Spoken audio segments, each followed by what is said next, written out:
what else are we talking about here? Of 100% course, the Robocop goes after the everyone in the warehouse Right. of the drug warehouse with enough snow in it to make the dude just shit snow for a year. Yeah. I messed that up, but just the sheer absolute ridiculous unstoppable nature that they made him, where he killed an entire warehouse full of assholes by himself. Right. Yeah. And he warned them, which made it even better. Come You know what quiet. I mean? Come quietly, or there will be trouble. Yeah. Fuck you. And then it just, And then, it was yeah. on. In fact, you know what I mean? that shot, them shooting him, and then the music starts. Well, the music was starting before that. Yes. But that shot of behind him, and he's walking to a clearer path of all of them.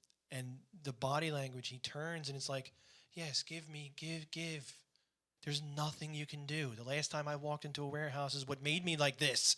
You know what I mean? Yeah, Against some of you so it's people. almost an emotional fuck you. Right? Exactly. It's like, yeah, look, you're all going to die at my hands, you know? And the brilliance of having Verhoeven, Paul Verhoeven, the director, had him, when he first walked in, target them all first. They didn't have that going on while the action was going on. He did that, okay, have them all, come quietly, be trouble, and then okay, now I'll kill you all. I already have it done. And he paused right before he started shooting. He didn't start shooting right away. Wasn't there a moment? As Steve was saying, when Yeah.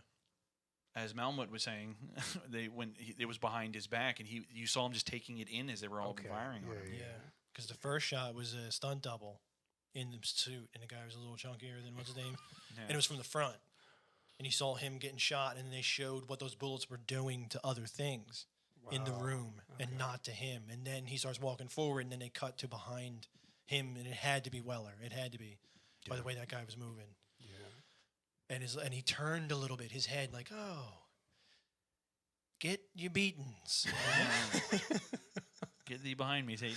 Yeah. My God. And I really do have to talk again about, if we're going to talk RoboCop, I have to talk again, even though we only briefly went through the scene of him going back and the whole build up to him going back and visiting his old house.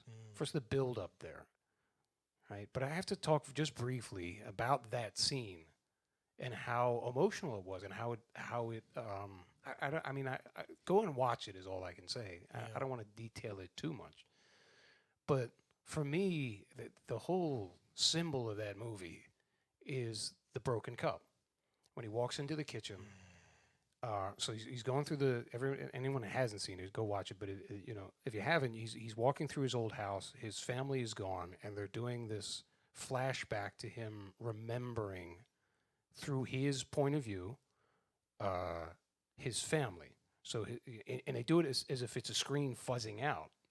And it fuzzes out, and then there's a memory of there's his son. Can you do that, Dad? Right, that whole thing. He's watching a TV show, right? And they fuzz back out, and the music's playing, very melancholy, very sad. Him walking through, but he goes into the kitchen, and there's a cup on the counter that's broken that says "World's Greatest Dad," in the middle of this empty house that used to be his. That just.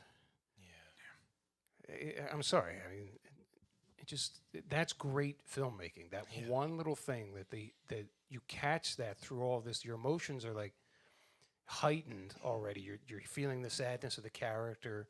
You're feeling the desolation of the house and of these people are long gone. His mother, his wife, and his son are long gone. I have no idea he's still alive. He doesn't know if he's still alive. You know, and they just hit you with that cup.